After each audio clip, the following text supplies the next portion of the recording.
지상에서의 삶을 위한 하나님 나라의 법, 잠언을 그렇게 표현합니다. 여호와를 경외하는 것이 지식의 근본이다라고 하는 그 주제고, 총 제목은 삶의 지혜입니다. 지혜 요청자, 지혜 적용, 지혜자의 기도, 지혜자의 지혜.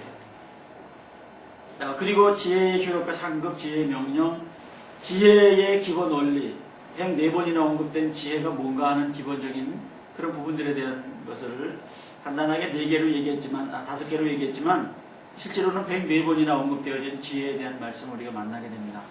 지혜자의 경계는 7가지를 주고 있습니다. 교만하지 마라, 거짓말하지 마라, 이간하지 마라, 보증하지 말고, 간음하지 말고, 게으르지 말고, 원수를 갖지 말라.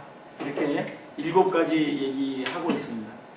그 중에서 이 간음하지 말라라고 하는 건 6장 24절과 5장 3절의 말씀인데, 그런 얘기를 해요. 음탕한 자를 순결로 돌이키는 일은 죽은 자를 살리는 것만큼 어렵다고 얘기했습니다. 그래서 이 끼가 있는 사람들은 상당히 참 그게 멍해이고 그게 뭐 그럴 것 같아요. 일생에.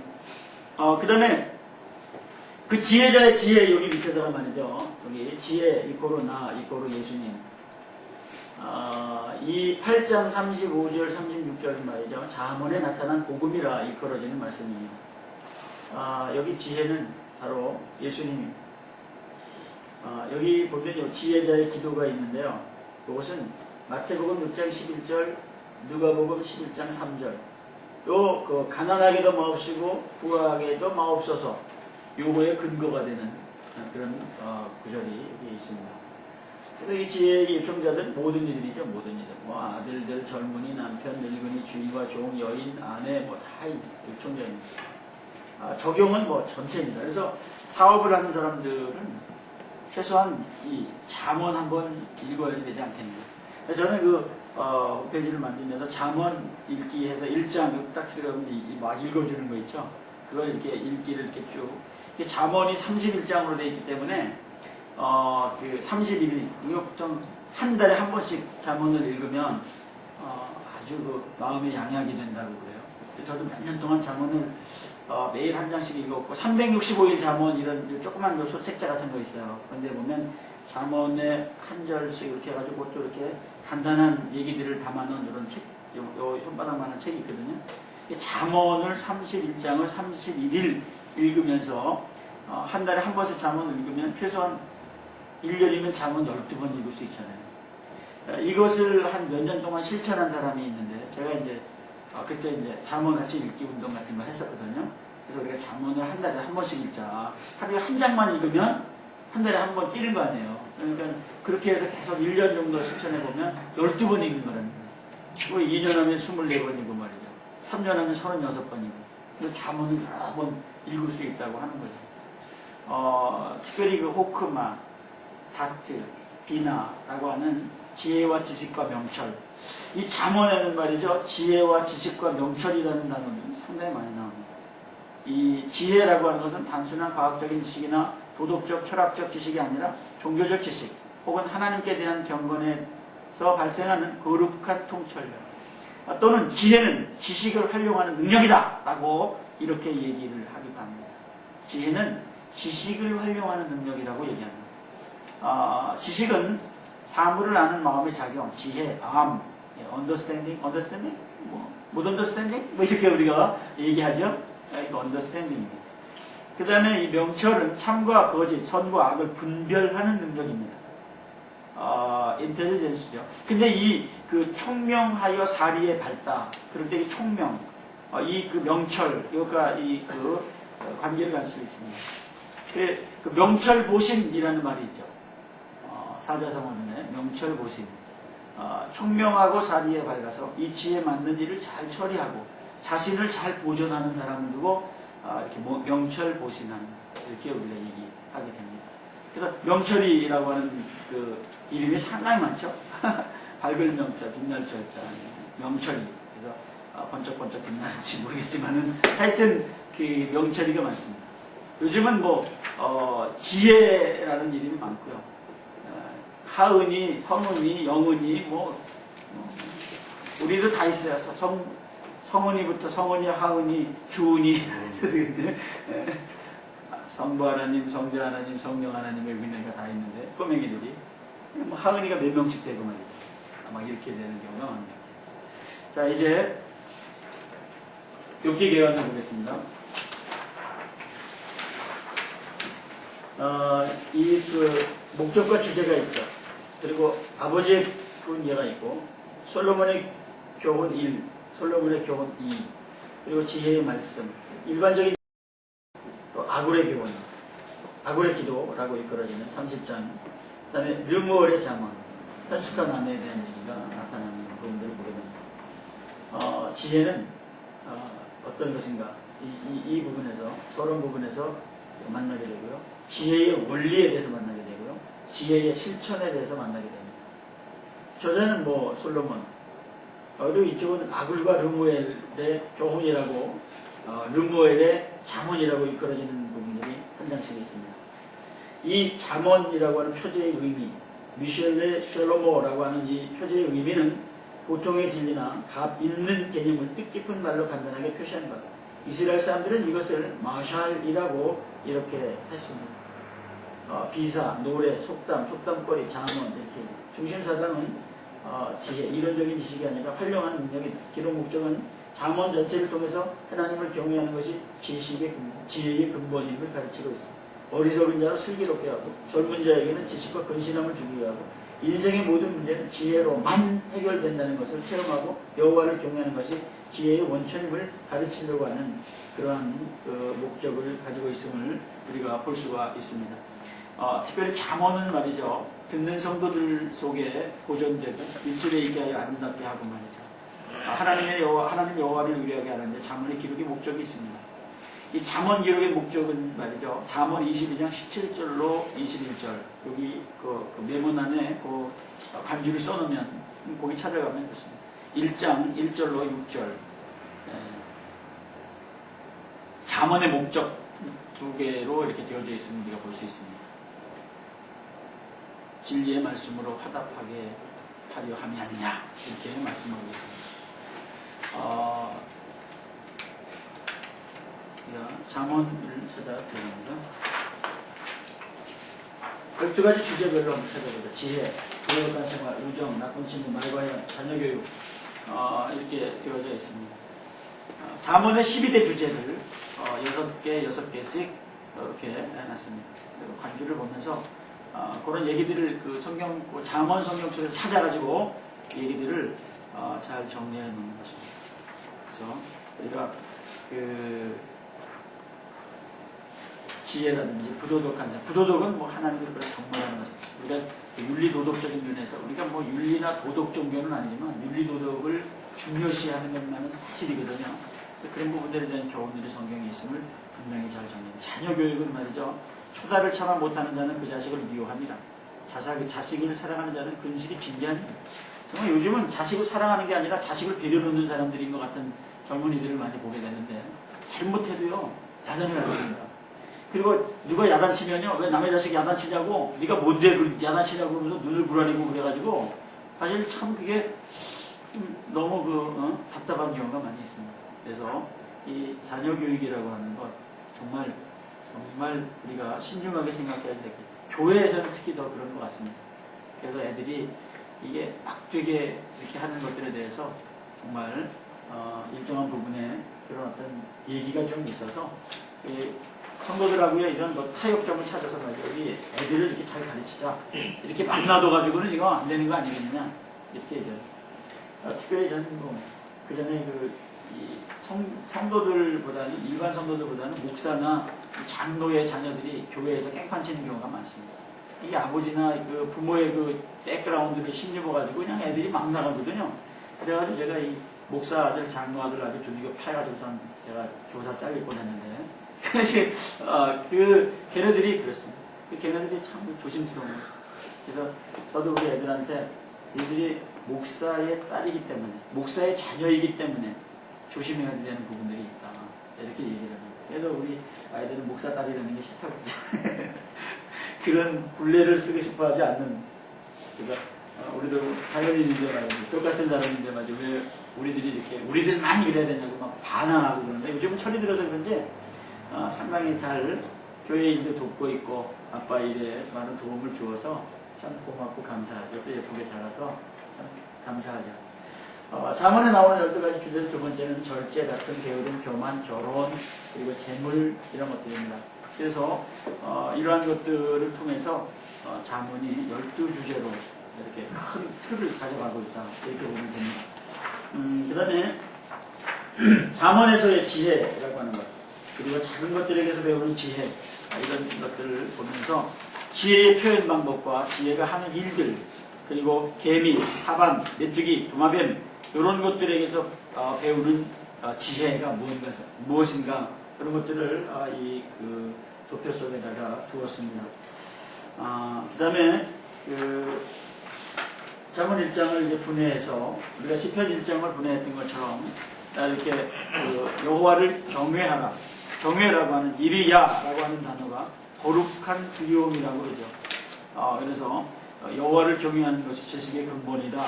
젊은 자에게 지식과 근신을 주기 위한 그런 잠언 목적에 두고 기록하고 있는 것을 보게 됩니다. 잠언의 주제는 하나님을 경외하고 지혜의 길로 행하라고 하는 것입니다. 그래서 1장 7절이 잠언의 주제가 됩니다. 그래서 잠언의 주제는 1장 7절에 있다. 이렇게 봅니다. 악한 자의 유혹을 쫓지 말아라. 지혜자의 소리에 주목하여 지혜자의 소리에 주목하여 지혜자가 되라. 지혜의 소리가 뭐냐? 그런 부분들을 이제 조목조목 찾아서 그렇게 정리를 5가지로 정리해 놓은 것입니다. 그래서 이 하나님이 초청함에 초청하시는 데에 응하는 자들이 평안의 약속을 받음을 보장하고 있다. 이렇게 보게 되어집니다. 그 다음에 이제 하나님의 말씀과 삶, 2, 3, 4장이 지혜는 우리의 길을 보호한다. 지혜는 우리의 길을 인도한다. 지혜는 우리의 길을 완전케 한다. 그래서 여기 우리 이런 데를 동그라미를 해놓으면요. 성경을 읽을 때 그리하면 어떻게 하면 요렇게 하면 이렇게 하리라.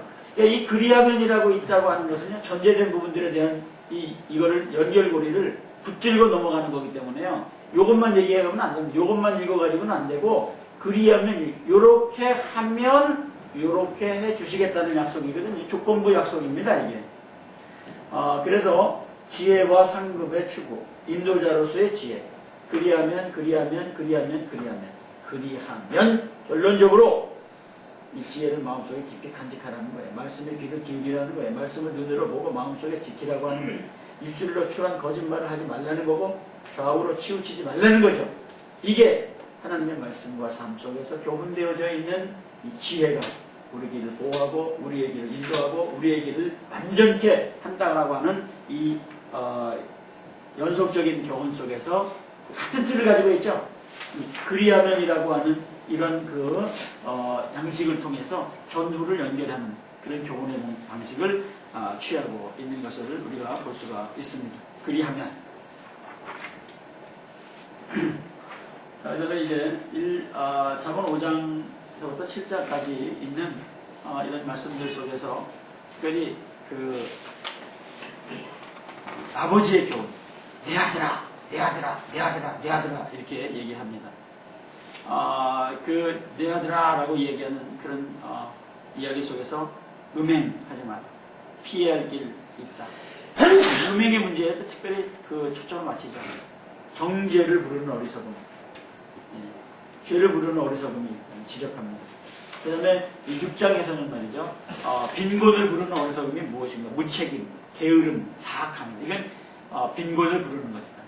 경솔한 모증을 했다가 그냥 폭삭망한다. 게으름이 돼서 돌이켜라.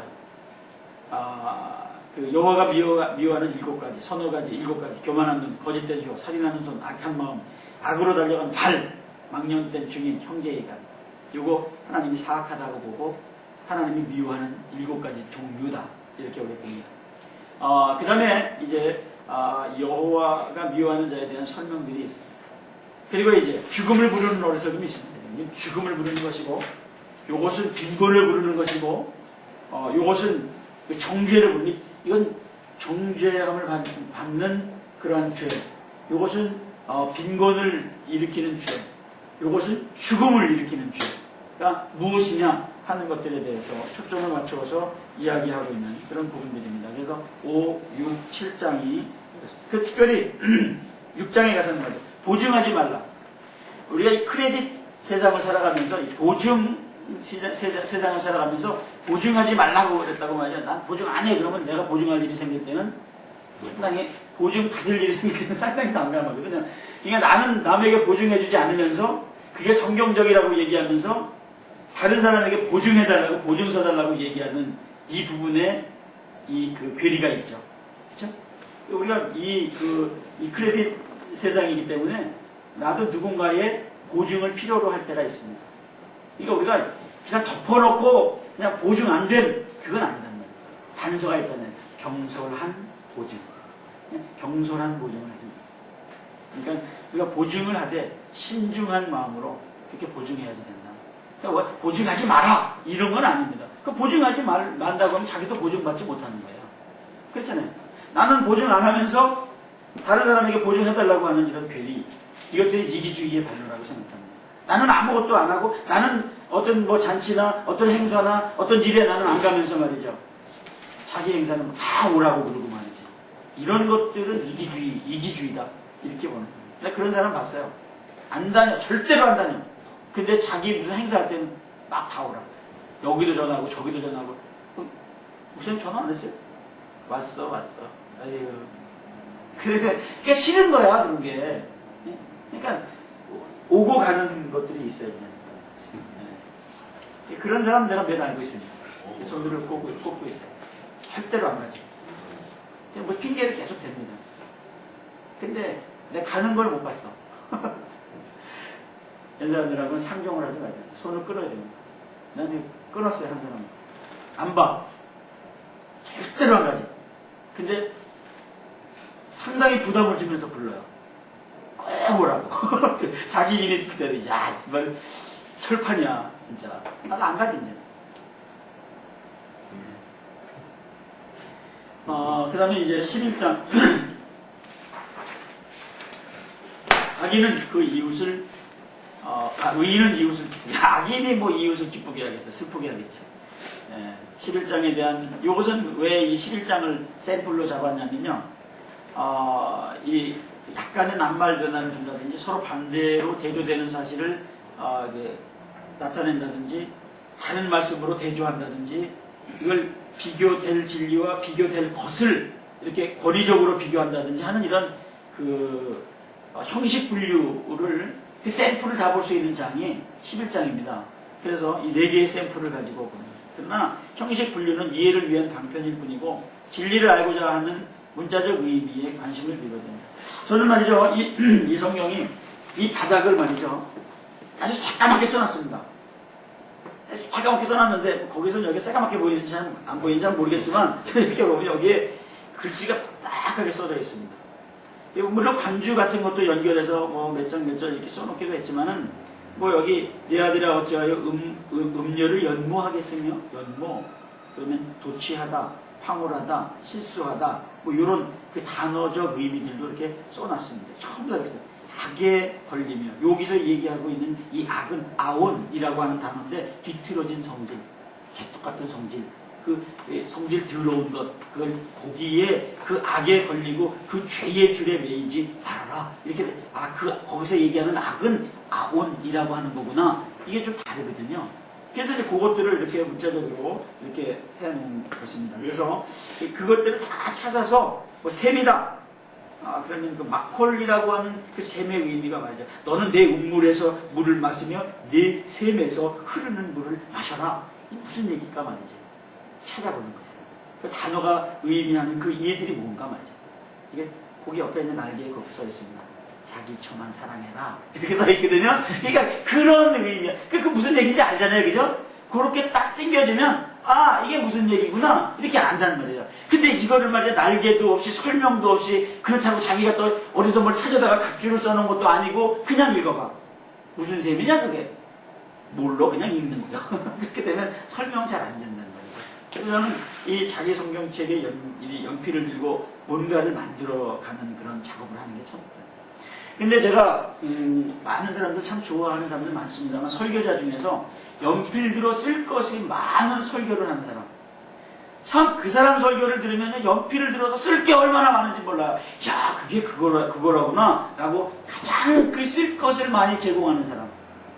누군지 아세요? 이동원 목사예요. 이동원 목사님 제가 청년 때부터 좋아했는데 계속해서 지금도 좋아하죠. 제가 80년대 그분의 설교를 듣고 감동을 받아가지고 눈물을 철철 흘리면서 헌신을 했거든요. 그 집회 갔을 때. 근데 그리고 나서 한참 있다가 만나서 제가 그분한테 그런 얘기를 해요. 목사님 설교 듣고 내가 너무 감동을 받아가지고 그 은혜가 참 너무 고마웠다. 그런 얘기를 나눈 적이 있는데 똑같은 사람이에요. 한 사람은 그런 사람이 있고 한 사람은 내가 아주 오래 후에 만나가지고 목사님, 나 사실 목사님 굉장히 미워했어요. 이 사람이 집회에 내 마음을 완전히 싸늘하게 뺏어가 버렸어. 내 막 뜨거워진 마음들 막 기도하고 있는데 이 말 한마디에 상처가 딱 되더니 회복이 안 되는 거예요. 그래서 그냥 서성거리다가 그냥 하산하고 말았거든요. 집회에 올라갔다가. 근데 그게 마음에 큰 짐이 되는 거예요.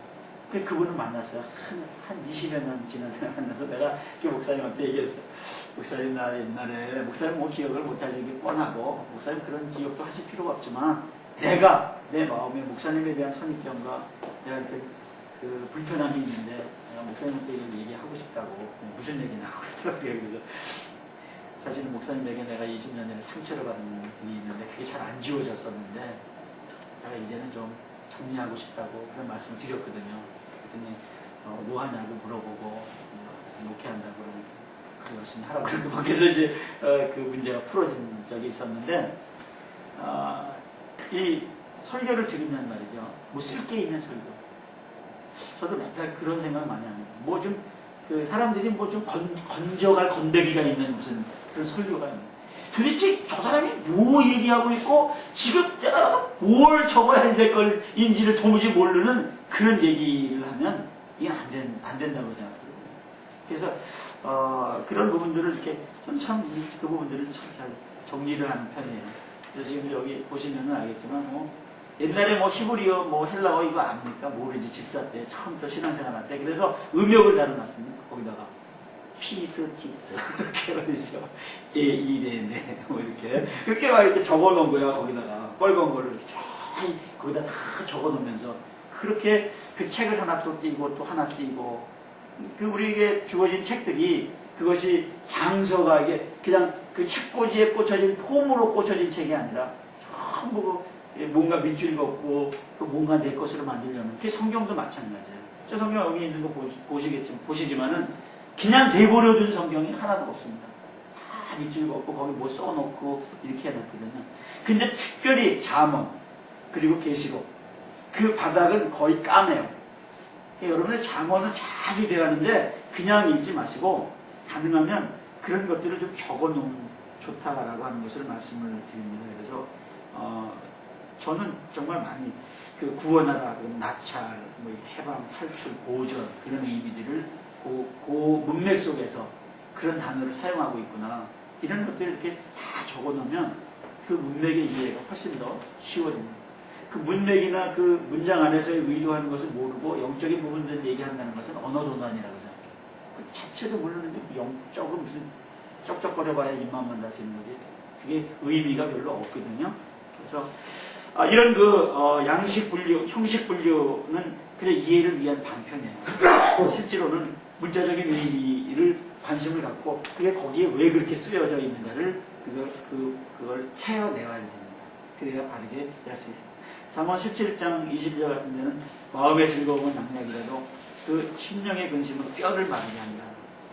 이 심령의 근심이라고 하는 건 이 마이너스 발상이고 마음의 즐거움은 플러스 발상이다. 이런 것들을 이렇게 딱 써놓으면 이 성령, 그 심령의 근심, 마이너스 발상, 이 마음의 즐거움, 이건 플러스 발상. 이 플러스 발상은 건강하고 적극적이고 성공적인 것으로 나아가거든요.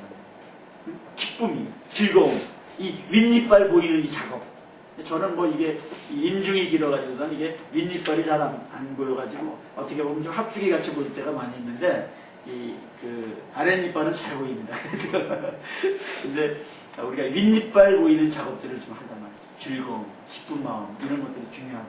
그렇게 생각합니다. 그래서 마이너스 발상은 뱀의 독 같은 성분이 만들어지면서 그 부정적이고 노화와 질병과 실패의 삶으로 가져다 준다고 그렇게 얘기를 하고 있지 않습니까? 그래서 엔돌핀, 베타 엔돌핀의 생성이 되어지도록 이렇게 즐겁고 기쁜 마음으로 살아가자. 그런 것들이 교훈되어지는 것들을 우리가 생각해 봅니다.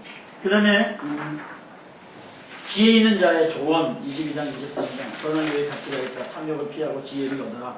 그런 세포를 통해서 선한 교육, 선한 그 이름과 은총을 택해라. 그리고 마땅히 행할 길로 행해라. 어린이 교육에 대해서 얘기합니다. 어린이 교육 선교회, 또 뭐 어린이 교육 지도자, 그 교육 프로그램, 또 교육 세미나 이런 거 참 많잖아요. 또 우리가 가르쳐라. 그리고 부자와 체주, 악을 뿌리는 자와 선한 눈을 가진 자, 거만한 자, 마음의 청결을 사모하는 자, 지식 있는 자와 괴사한 자, 낙태와 탐욕과 부패를 피해라.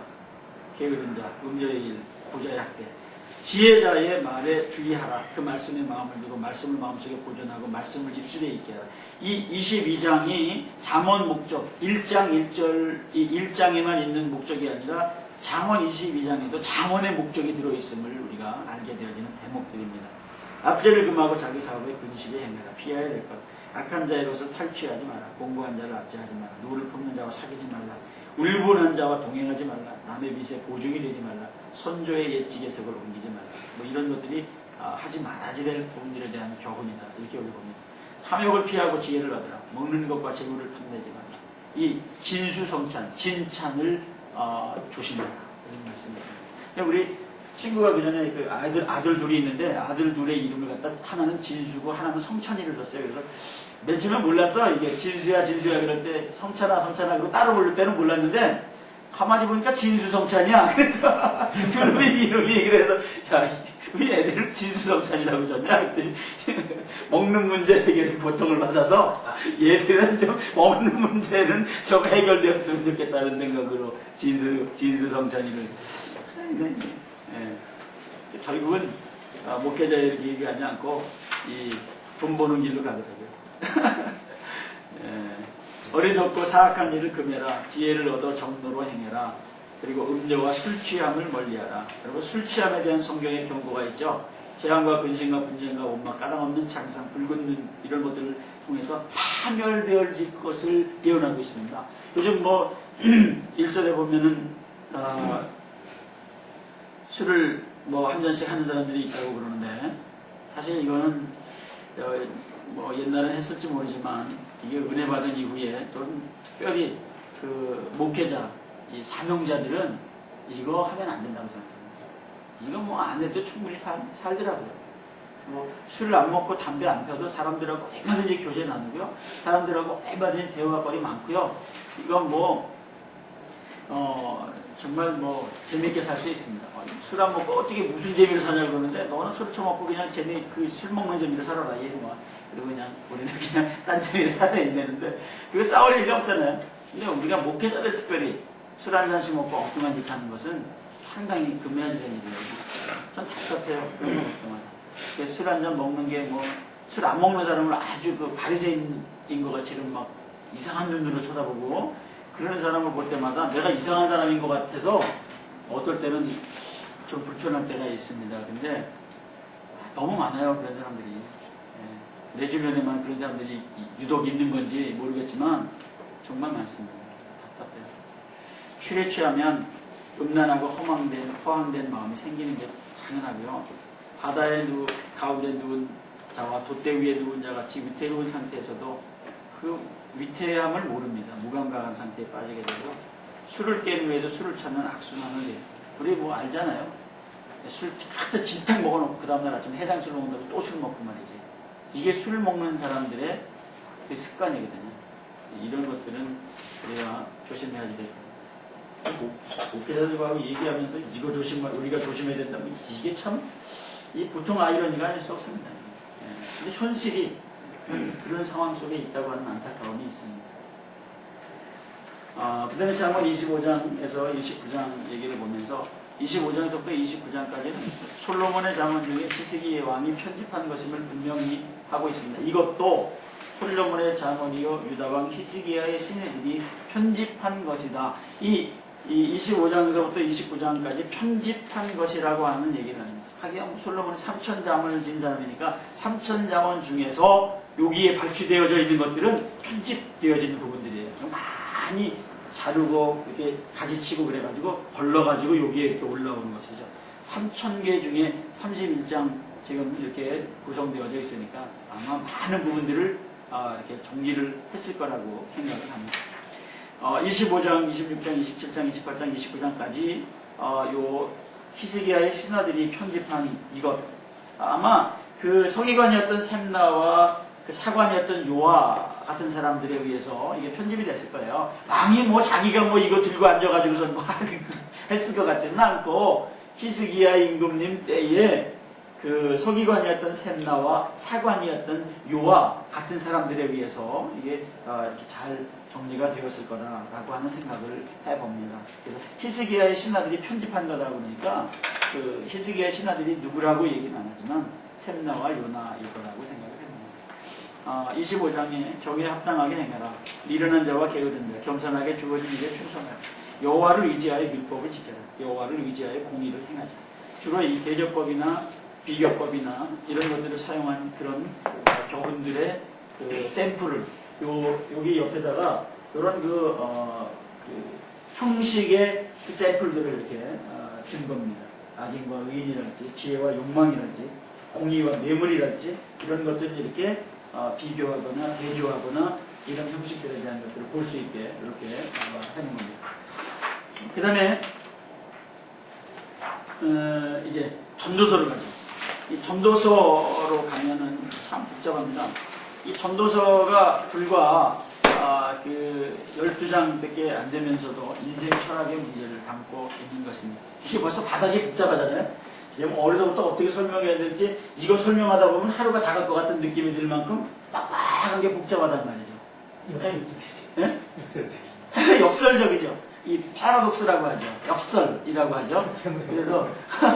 그래서 복잡해요. 그래서 저는 이 성경의 그 결론을 내리지 못하겠더라고요. 그래서 이 성경이 주는 결론을 다른 사람의 얘기를 빙자해서 제가 이렇게 결론을 내리고 있는데 전 잘 모르겠어요. 그래서 이 부분에 대해서 그 지혜라고 하는 측면에서 찌르는 채찍 같고 잘 박힌 목 같은 하나님의 말씀을 설명하는 것이면 분명한데 그 부분들에 대해서 어떻게 이해되어져야 될지 하는 것이 어떤 때는 상당히 난감한 때가 많습니다.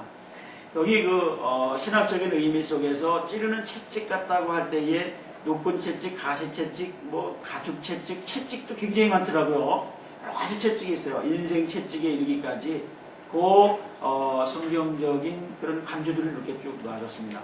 그리고 그 잘 박힌 목 같다고 하는 못의 용도, 금못, 철못, 논못, 성막에 사용하고 성소에 사용하고 성전에 사용했던 금, 철, 못의 용도, 못의 종류, 이것이 가지고 있는 신학적인 뜻들에 대해서 이렇게 상징적으로 그것을 그림 안에 집어넣어 놓은 것을 볼 수가 있습니다.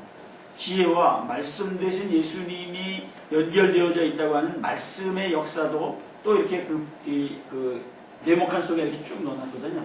그래서 요거는 좀 들여다보고 한참 시간을 들여야 그 이야기들이 뭘 얘기하는 건가 어렴풋이, 아니 어렴풋이. 그러니까 확실하지가 않아요. 이렇게 그냥 선명하게 보이는 것 같지 않고 이렇게 거울로 보는 것 같이는 말이죠. 좀 이렇게 희미한 부분들이 있습니다. 이게 아직 저 같은 경우는 이게 수준이 미급해서 그런지 상당히 어렵다 그런 느낌이 드는 성경이 그 전도서입니다. 그 전도서를 개관해 보면 말이죠. 이 논제가 있습니다. 모든 것이 헛되다. 증거, 인생이 헛되다. 권고, 하나님을 경외하다. 인생의 무의미함을 발견케 하는 과정들을 6장까지 줍니다. 그리고 인생의 무의미함을 설명해 주는 것으로 12장을 마칩니다. 장소는 우주예요, 우주. 코스모스. 해 아래에 있는 모든 피조세계. 솔로몬 왕 때이죠. 이 전도서는 솔로몬 왕의 말기 기록이라 이렇게 보는 겁니다. 그래서 인생 산전투, 수전투 다 겪은 이후에 고백되어지는 그런 얘기라고 이렇게. 강렬교사가 되는 거죠. 그렇죠. 예. 다 경험에 의해서 나오는 그 고백이다. 이렇게 우리가 볼 수 있습니다. 기록 목적은 하나님을 떠난 인간의 마음을 해 아래 있는 어떤 것도 만족시킬 수 없다는 것을 경험을 통한 씁쓸한 지식을 우리에게, 씁쓸한 지식이지 이게 그렇게 명쾌하거나 산뜻하지 않습니다. 찝찝한 부분들도 상당히 있습니다. 우리는 세상에 살고 있는 우리의 존재의 목적을 이곳에서 발견해야 되는데 그 발견하는 게 결코 쉽지가 않다는 데 문제가 있습니다. 여기서 주는 교훈을 세 가지로 한번 생각해 봤는데요. 하나님을 중심하지 않는 삶은 무의미하다. 하나님 없이는 아무 만족도 없다. 하나님을 모셔야 은혜를 선물로 받을 수 있다. 이 세 가지 교훈을 제가 발견한 것입니다. 근데 그 외에 뭐 많은 교훈들이 있겠지만은 전 요 부분, 요 정도의 부분들을 발견해서 제가 이걸 편집하면서 이런 것들을 합니다. 즐겁게 살고 좋은 것을 이렇게 나누면서 사는 것, 악을 누리고 사는 것, 이것이 우리가 살아야 될 삶이라고 전도자는 얘기하고 있거든요. 그래서 그런 즐거워하고 사랑하고 또 아내와 더불어 이게 즐기고 하는 그런 얘기들을요, 이 안에 7번이나 반복하고 있어요. 야, 그래서 이거 즐겁게 산다는 것이 인생 철학의 근본이 아니겠는가? 이 인생의 근본은 즐거운 건데 말이죠. 맨날 오만상 째부리고 인상 퍽퍽 쓰면서 말이죠. 승질 버럭버럭 되면서 이렇게 사는 우리의 모습이 부끄러울 때가 많이 있다. 즐겁게 살자. 이게 이 전도서의 어떤 별명과도 같은, 별칭과도 같은 의미로 제가 받아들입니다.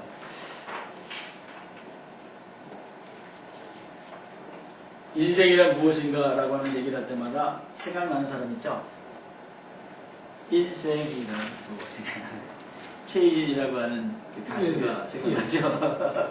그래서 인생의 무상함, 인생, 진정 인생이라는 게 뭔가 말이죠.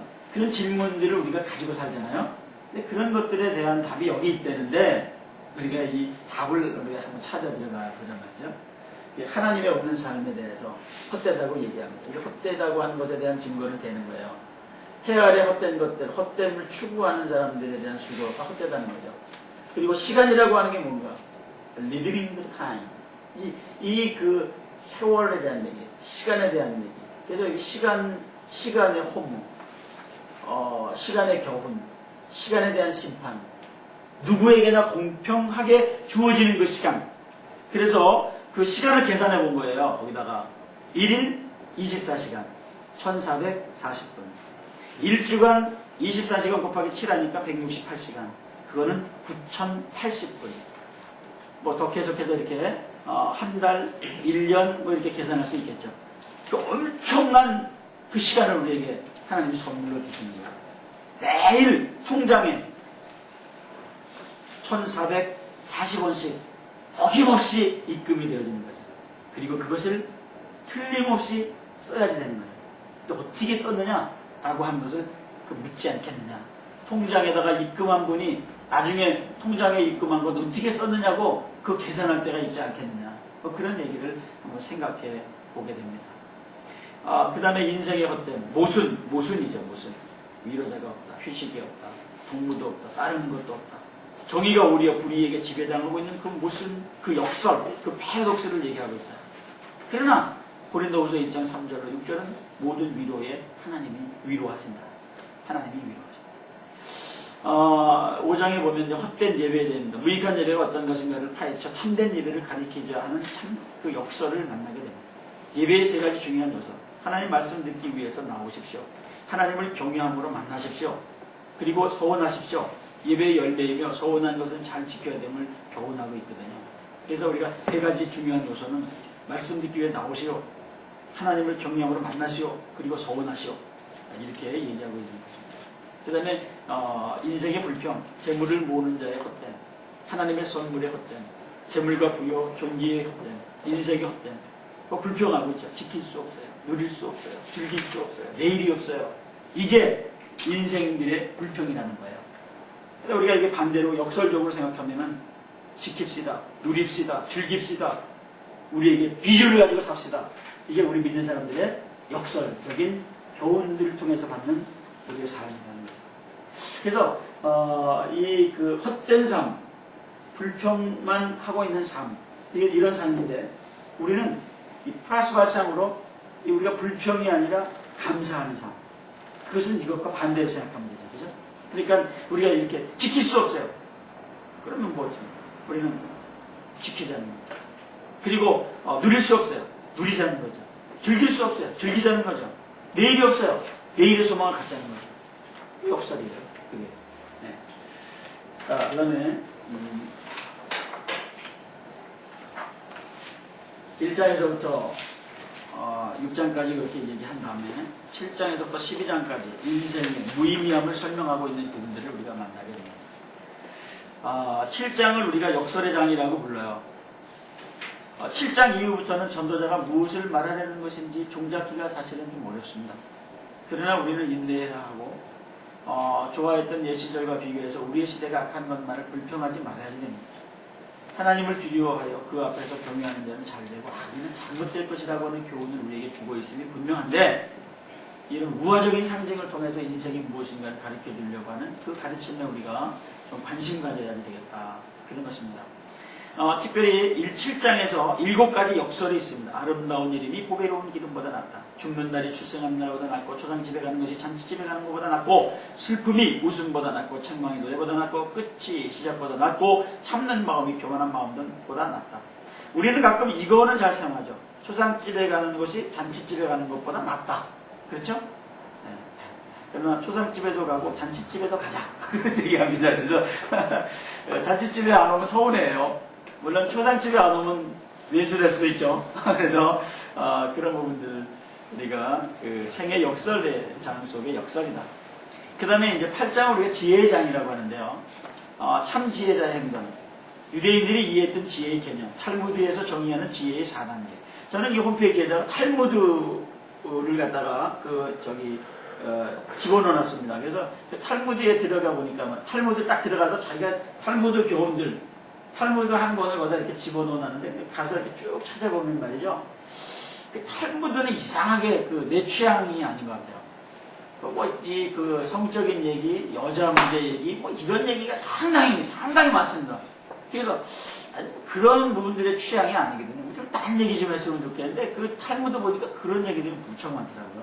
그래서 여인에 대한 얘기, 무슨 이런 이상한 얘기들이 아주 많아가지고, 이게 탈무드가 원래 그런 게 아닐 텐데 그런 것만 골라다가 거기다가 넣어놨는지 잘 모르는데, 우리 지금 홈페이지 안에 있는 탈무드는 제가 다 샅샅이 뒤져봤습니다. 다 열어봤는데 별로 재미가 없는데. 근데 그 탈무드에서 지혜를 어떻게 정의하고 있냐면, 지혜는 하나님 자신이다. 하나님을 아는 것이 지혜의 근본이고, 지혜는 하나님과의 교제 속에 들어가게 하는 가장 중요한 방편이다. 지혜를 통해서 우리는 하나님을 닮아간다.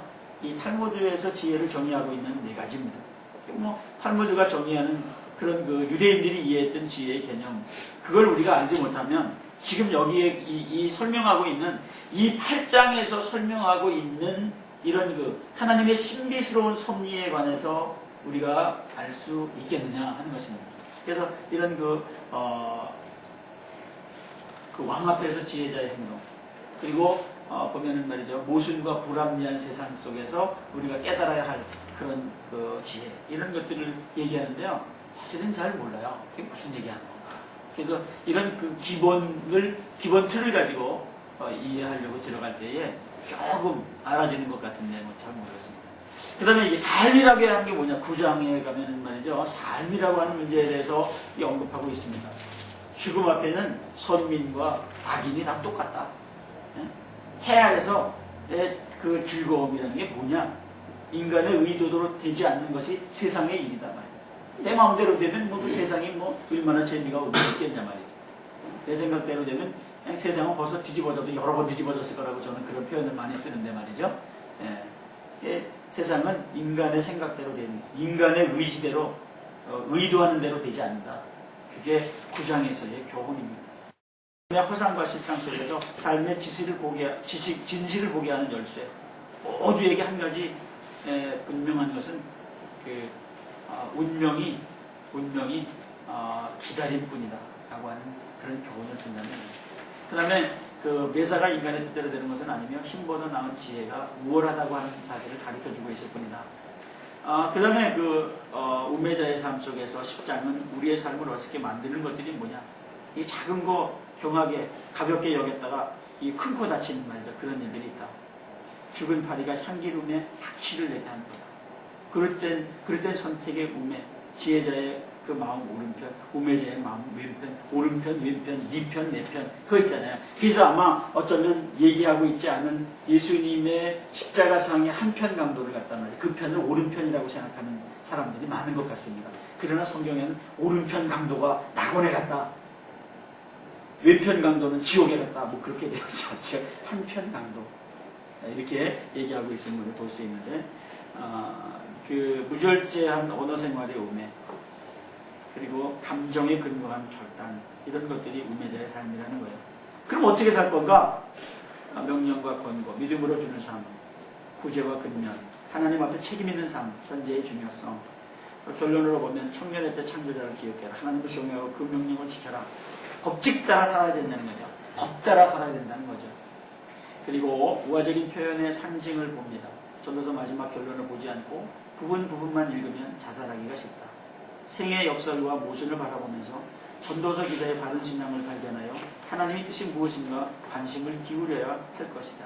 그러면서 저는 여기에 그 결론을 말이죠.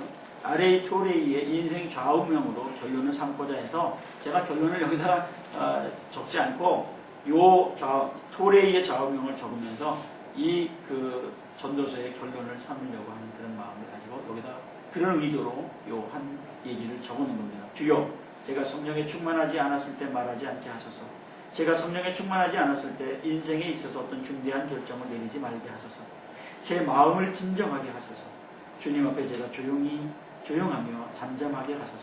주여, 저를 먼저 성령으로 충만하게 하소서. 그리고 결정하게 하소서. 그러니까 우매자의 삶은 감정에 근거한 결정을 하고 감정에 근거한 결단을 하잖아요. 그래서 하나님, 이거 성령으로 말하고 성령으로 행하고 성령으로 결정하게 해주십시오. 아레토레이의 이야기였습니다. 거기 저도 그 우화적 마지막 장에는 인간의 몸을 무너진 집에 비유하는 아름다운 비유가 나타납니다. 만일 땅에 있는 우리 장막집이 무너지면 하나님께서 지으신 집고 손으로 지은 것이 아니요 하늘에 있는 영원한 집이 우리에게 있는 줄을 안다. 그래서 전도서 12장 13절로 14절에 보면 결국은 전도자는 우리에게 삶을 받아들여라 라고 이야기하는 그런 요구가 있다는 것입니다. 그래서 그러한 것들을 보면서 우리가 한 그 샘플, 그 12장에서 보면 그런 거 있잖아요. 집을 지키는 자들이요, 힘 있는 자들이요, 맷돌하는 자들이요, 뭐 창들이요, 길거리의 문들이요, 뭐 이런 거 있잖아요. 이건 알레고리거든요. 모세한 걸 가르치는 거죠. 네. 점진적으로 인생의 삶의 과정들을 이렇게 묘사하고 표현하는 이런 알레고리다. 이렇게 우리가 보게 됩니다. 그래서 이 성경의 알레고리, 그것을 우리가 이 샘플을 여기서 보게 됩니다. 여기 은줄이 풀리고 금그릇이 깨어지고 항아리가 샘겨져도 깨진다고 하는 것은 여기서 죽는다는 얘기예요. 인생의 죽음을 얘기하는 거예요. 그래서 거기 보면 길거리의 문들이라고 하는 것은 두 길을, 그리고 사역 소리를 인하여 멀어질 것이는 깊은 잠을 잔다는 것이고, 새의 소리를 인하여 일어날 거다. 새가 짝짝짝하면 일어난다. 그것은 깊은 잠을 잘 수 없는 그러한 것을, 새의 소리가 짝짝하는 새의 소리 같은데도 이게 민감해지는 그러한 것들 보여주는데, 그걸 이렇게 설명이 잘 이렇게 되어져 있습니다. 그게 이렇게 무엇을 의미하는가 하는 것들에 대해서. 이렇게 해서 우리가 전도서 12장을 보면서 하나님은 모든 행위와 모든 은밀한 일을 선악간에 심판하시는 분이다 라고 전도자는 끝을 맺고 있습니다. 마지막 절에서 솔로몬은 인생의 삶과 하나님에 대하여 이런 것들을 보면서 이 인생의 모순과 함께 인생을 사는 그런 방법을 이렇게 일정 부분 제시를 해주는 거다. 이렇게 이 성경을 통해서 제시를 하고 있다 라고 이렇게 보여줍니다. 자, 이제 우리 아가서 요것만 하고 제대로 녹음하도록 하겠습니다. 이 아가서의 문제를 보면서 하슈림이라고 하는 Song of Songs, 대화 형식으로 된 서정시입니다. 총 제목은 어여쁜 참사랑의 노래. 사랑하는 말, 사랑이라고 하는 말이 66회나 기록되어져 있습니다. 어여쁘다라고 하는 말이 13번이나 기록되어져 있다고 그러는데 쉬어보진 않았습니다. 근데 그 사랑의 교력, 사랑의 원리, 그리고 사랑의 표현, 이런 것들이 이 사랑의 생활, 이런 것들이 이제 나와 있습니다. 그래서 그것들을 이제 가면서 이것이 그 Five Roles라고 그래가지고 말이죠. 이 그 아가서는 6월절에 읽혀지는 그런 성경이죠. 그래서 이제 아가서를 보면은 이 룻기서는 오순절에, 예레미야 애가서는 앞월 9일에 예루살렘이 함락되어졌던 날을 기억하며 그들이 그 성경을 읽어요. 예레미야 애가서 슬프다. 거의 슬픈 노래를 부릅니다.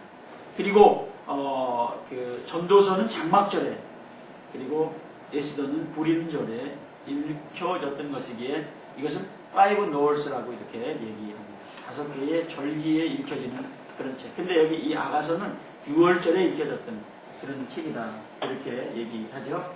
자, 이제 아가서 개관을 보면 말이죠. 이 사랑의 체험과 표현이 되고, 사랑 안에서 하나 되고, 사랑 안에서 고민하고, 사랑 안에서 성장하고 하는 그 사랑의 얘기입니다. 너는 어여쁘고 어여쁘다. 신랑 얘기예요. 함께 달려가라. 신부의 얘기예요. 그 신랑과 신부와 예루살렘의 딸들 친구들의 얘기로 되어져 있습니다. 이 그 아가서를 갖다가 요 그 분류만, 요것만 잘해도 말이죠. 이해가 쉽습니다. 이게 누가 얘기했는지, 누가 얘기하고, 누가 이 고백하고 얘기를 했는지, 요 부분들을 분명하게 이렇게 딱 정리를 해놓으면 말이죠. 이게 영어 성경 같은 데 어떤 데는 보면은 말이죠. 그 얘기하는 걸 이렇게 딱딱 띄워놔가지고, 대화체식으로 이렇게 적어놓은 그런 게 있어요. 그래서 거기다 또 이렇게 부연 설명을 했습니다. 그 솔로몬이 뭐 이렇게 또 예루살렘의 딸들이 뭐 이렇게 써놓은 그런 부분들이 있습니다. 그래서 여긴 또 술람이 여자가 이렇게 얘기하는 것, 이렇게 그렇게 설명을 써놓은 성경들도 있어서 보기가 좋은데, 우리는 이 성경을 가지고 있으니까 이 분홍색 바닥은 술람미 여인입니다. 그리고 노란색 바닥은 이건 예루살렘의 딸들입니다. 친구들입니다. 친구들. 그리고 초록색 바닥은 목자, 솔로몬이죠. 왕이죠. 그래서 이게 이 해석의 방법이 그 알레고리적인 그런 방법이 있습니다. 문자적인 의미에 충실하고 전체가 비유적이고 우화적으로 되었던 견해인데, 하나님과 선민 사이의 사랑을 묘사하는 것이요, 그리스도와 교회의 사랑을 묘사하는 것이다. 상징적, 모형적, 다시 말하면 상징적 해석, 모든 구절에서 영적인 의미를 찾습니다. 그리스도와 교회의 위대한 사랑, 솔로몬 하면 그리스도를 상징, 신부는 교회를 상징한다고 그렇게 보는 그런 것입니다. 그리고 사실주의적 해석은 인간의 사랑을 노래하시다. 솔로몬 왕과 술람미 여인이라고 하는 현실적 사랑 관계를 노래한 기록이라고 본다. 또 하나는 극적인 해석 방법이 있습니다. 이 극적인 해석 방법은 여기 기록을 안 했는데, 극적 해석 방법에 있어서 그 제3의 등장인물로 목자를 등장시키면서 이야기 배경에 1막에 술람미 여자, 포도원집 큰딸을 등장시킵니다. 그리고 2막에서는 낯선 목자, 변장한 그 솔로몬 왕으로 이렇게 이해하고요. 3막에 가서 위대한 군주, 연을 타고 예루살렘 궁으로 가는 그 사람이 그 위대한 군주의 왕 솔로몬 얘기죠. 그 다음에 4막에 가서 신랑이 묘사한 신부 얘기, 5막에 가서 신부가 묘사한 신랑의 얘기로 이 극적 해석, 이 드라마틱하게 이야기를 엮어가고 있는 그 부분을 극적으로 해석하는 그런 방법들이 있습니다. 근데 이 방법 4가지가 말이죠, 다 이렇게 일리가 있는 그런 해석의 방법이다. 저는 그렇게 생각합니다. 그래서 뭐 이 해석할 때 뭐 어느 한 가지만 가지고 해석해야지 이게 옳으냐 저게 옳으냐보다는 다양한 방법으로 이렇게 보여질 수 있구나 하는 점을 우리가 깨닫는 것이 중요하다, 이런 생각을 합니다. 이 책에 있는 애정적인 성격 때문에 유대교 랍비들은 30세가 될 때까지는 이 아가서를 읽지 말도록 권면했습니다. 그러나 저는 이 3가지 이유에서 이 성경은 누구나 다 읽어야지 된다라고 그렇게 생각을 합니다. 로마서 12장 2절에 하나님을 선하고 기뻐하시고 온전한 뜻을 우리가 발견하기 위해서 성경을 읽어야지 된다고 하는 것이고요. 그리고 디모데후서 3장 17절에 애정 문제는 신앙적인 해결을 할 수 있도록 우리가 교육되어져야 되기 때문에 읽어야지 된다고 생각합니다. 갈라디아 2장 20절에 그리스도를 중심한 인생관, 참된 애정관과 결혼관을 가지려면 이러한 얘기를 우리가 읽을 수 있어야 된다고 생각합니다. 여기 특징들이 건강한 남녀의 사랑에 경건성의 그 이야기들에 초점을 맞추고 있다. 이렇게 우리가 보게 됩니다. 6월절에 기쁨을 노래한 공식시로도 전국에서 낭독되어졌던 그런 사랑의 서사시라, 이렇게 우리가 아가서를 표현할 수 있게 됩니다. 자, 그 다음에 이제 이 아가서 1장에서 또 5장까지 사랑의 체험과 편, 술람의 여인, 솔로몬, 예루살렘의 딸들, 요것만 분류할 줄 알아도요, 이게 그 얘기들이 주고받음이 분명히 이게 그냥 쭉 써놓은 거는 이게 누가 한 얘기냐, 이거를 분류하기가 쉽지가 않아요. 읽어보세요. 결코 이 그냥 보통 성경 가지고 읽어보면요, 이게 술람미 여인이 한 얘기가 어디서부터 어디까지인지, 요게 솔로몬이 얘기한 게 요게 어디까지인지, 중간에 요거 예루살렘의 딸들이 얘기한 거 요거 분류하기가 쉽지가 않아요. 절대 쉽지가 않습니다. 그렇죠? 네, 쉽지 않아요. 근데 요거를 딱 분류해 놓고 나면 주고받는 얘기들이 확실해집니다. 그래서 솔로몬이 술람미 여인에게, 술람미 여인이 자신에게, 이게 자신에게 하는 것인지 또는 상대에게 하는 것인지, 예루살렘의 딸들이 얘기하는 것인지 요게 확실하지 않죠. 그래서 요걸 제가 이렇게 세 줄로 이렇게 나누어서 첫 번째 첫사랑의 예쁨, 첫 번째 예쁨, 결혼의 예식, 이렇게 분류를 해놓은 거예요. 그리고 이제 여기 보면은 말이죠, 그런 얘기 있어. 나가서 2장 15절에 가정을 파괴하는 작은 여우, 그 얘기 있죠. 근데 이것은 무디가 이 얘기를 했는데 그 이후에 뭐 조영기 목사님 설교에서도 이 얘기 많이 나오고, 또 이렇게 그 목사님들이 설교에서 내가 이 얘기 참 많이 들었거든요. 아가서 2장에 나오는 이 가정을 파괴하는 작은 여우, 이런 제목으로 하는 설교들을 많이 들었습니다. 신앙생활을 등하시하는 것, 그 다음에 서로의 장점을 칭찬하기를 소홀히 하는 것, 뭐 타인에게 남편이나 아내의 결점을 이야기하는 것, 일벌레가 되어서 부부 사이에 친교가 없는 것, 이런 것들이 다 이게 작은 여우다, 이렇게 얘기하게 되는데, 무디는 성령의 열매를 연결하면서 작은 여우를 그렇게 얘기합니다. 이기심은 사랑을 해친다. 불만족은 희락을 앗아간다. 염려하는 생각 때문에 화평이 없어진다. 성급하기 때문에 인내하지 못한다. 가혹한 말이 자비로움을 망치고 게으름이 양손을 망친다. 의심은 충성을 망친다. 충성, 미디움, 피스티스.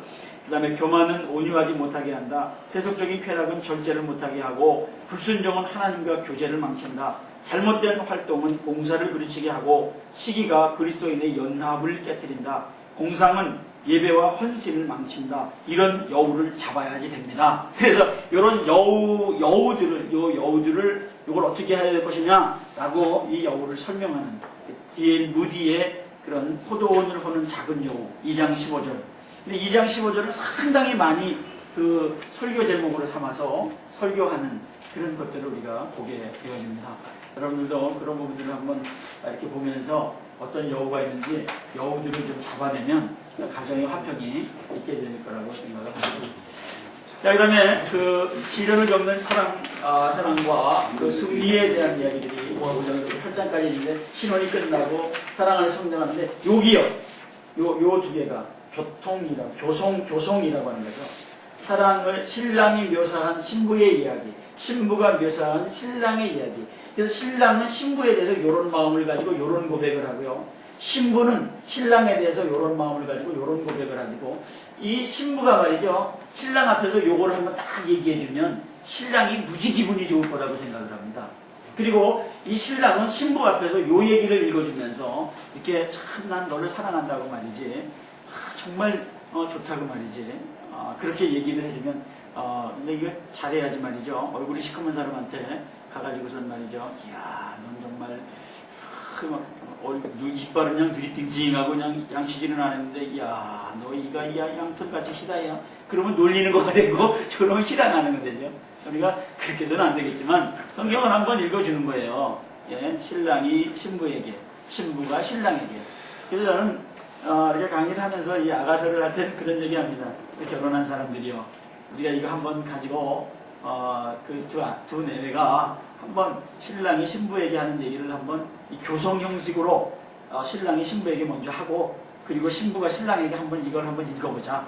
이렇게 얘기를 하는데, 저도 아직 한 번도 못 해봤습니다. 근데, 우리가 이런 것들을 통해서, 사랑에 대한, 그런 것들이 좀, 이렇게 돈독해졌으면 좋겠다. 반복적으로 나타나는 사랑의 표현들을 통해서 우리도 표현되어지는 사랑을 해야지 되겠다. 사실 우리 한국 사람들은 이게 표현을 잘 못하잖아요. 말로도 표현 못하고, 이게 어떤 어떤 표현 방식이 좀 인색한 부분이 있죠. 우리가 이렇게 교성 형식을 취해서 우리가 표현했으면 좋겠다라고 하는 마음을 갖습니다. 여기까지 하고 오늘 이제 강의를 시편